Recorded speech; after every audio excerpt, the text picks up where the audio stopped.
Hello, here we are at Barossa Nursery, and it's a fantastic day. The sun's shining, the roses are out, everything's looking fantastic. And we're here with Daniel, and we're just going to find out a little bit about Barossa Nursery and a little bit about how Barossa Nursery became what it is today. And we're going to hear a little bit of the story that is behind the scenes of Barossa. So everyone know Daniel.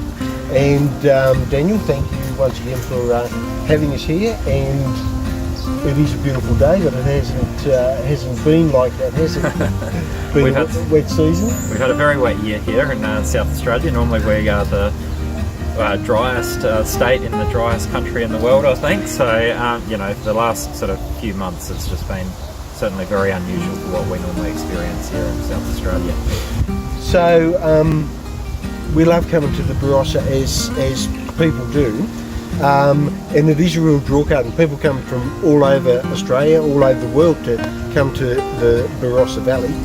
Tell us a little bit about the Barossa Valley. Why do people come to the Barossa Valley? The Barossa is just a beautiful spot to come and visit. You know, we attract visitors from both Australia and all over the world. We think we make some of the best wines in the world. We've also got some of the oldest, or we have got the oldest grapevines in the world.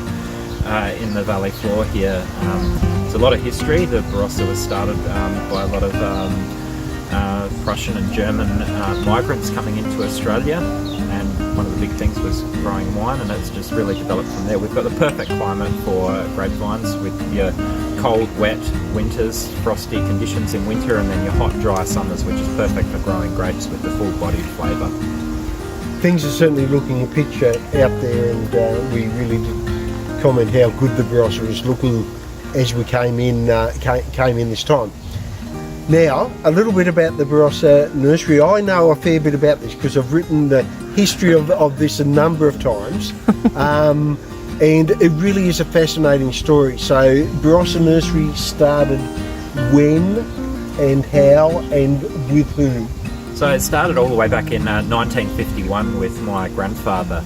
Back in the day, we still operate a production nursery as well, I should mention, down at Tanunda, which is still on our original production nursery site where we grow a lot of our own product. And he started growing in a small way bundles of seedlings where they were grown in the open ground and wrapped up in newspaper, because it was the days before plastic seedling punnets, and basically then sold them both through themselves down there in Tanunda and through a lot of the local stores in the Barossa and extended region. And gradually it sort of developed and extended from there, where they basically grew and sold things to the local garden centres or garden retailers, I guess, around the Barossa. This was the days before plant transport, before we've really started our own retail garden centre and really growing from there. My dad still runs our production nursery, works down there full time. My mum's semi-retired, she works 1 day a week at the moment only. But does still spend the rest of the week babysitting, which is really her passion in life nowadays, is babysitting for all of the... She's got 7 grandsons and no granddaughters. And your mum and dad did a fantastic job of establishing and building up Barossa Nursery. Now you're managing things here now. How long ago did you start to do that? Probably really took over the management side of things probably 20 years ago now.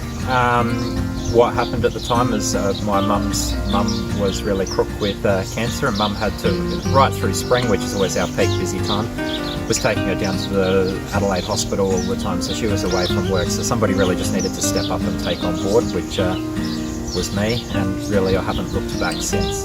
Something grew up in the industry and loved what I do. I've put certainly my own spin on things in the nursery. Yep, and we've been fortunate to be involved over the last few years, and it's just been incredible to see the garden centre develop into what it is now. Now it's still very much a family business, and like you said, your dad's still involved in production. Your mum, as well as being having a major role in bringing up the next generation, is still involved in the garden centre here. But you're working here with Christy as well. So Christy's Daniel's sister, and she's a very important part of running the garden centre here. What's Christy's current role? Okay, so Christy's really just a store manager, which is great. Like, you know, you can palm off some of my workload onto Christy. She vowed and declared when she left university that she was never going to work in the family business, but went up and lived in Cairns for quite some time. Started off with masters there, and then went to never really hugely enjoyed it, but then went to Limberlost and really learned a lot of her skills up at Limberlost. And lucky for us, unlucky for Ross and Cheryl, she decided to move back to South Australia for family reasons. And it's been fantastic to have her back here. She really does have the family's ethos and values at heart, and fantastic to have her in our team. And of course the next generation's coming through, so you've got 2 children. Two children, one's about 4 months old, and the other one's about 2.5. The 2.5-year-old just loves the nursery. Even our production nursery is only just down the road, and he's like, puts his boots on, his jacket on and his hat on, I'm going to work, is what he comments. So he's got it in his blood. Even when he was not even 18 months old, one day he came up to the nursery here and walked out the back on a particularly windy day and seen all plants blowing over and just went, oh dear, started standing up plants. So I think that's where his work life started in the garden centre, because he just loves it. It really, so it really is a fantastic family story and a fantastic success story, and it's so good to so we're into third generation at the moment, with the 4th generation already coming through. Fantastic, and we look forward to seeing Barossa Nursery continue to develop and to grow in the times ahead. So very exciting. Once again, Daniel, thank you for your time, thank you for your information, and we look forward to the great things ahead.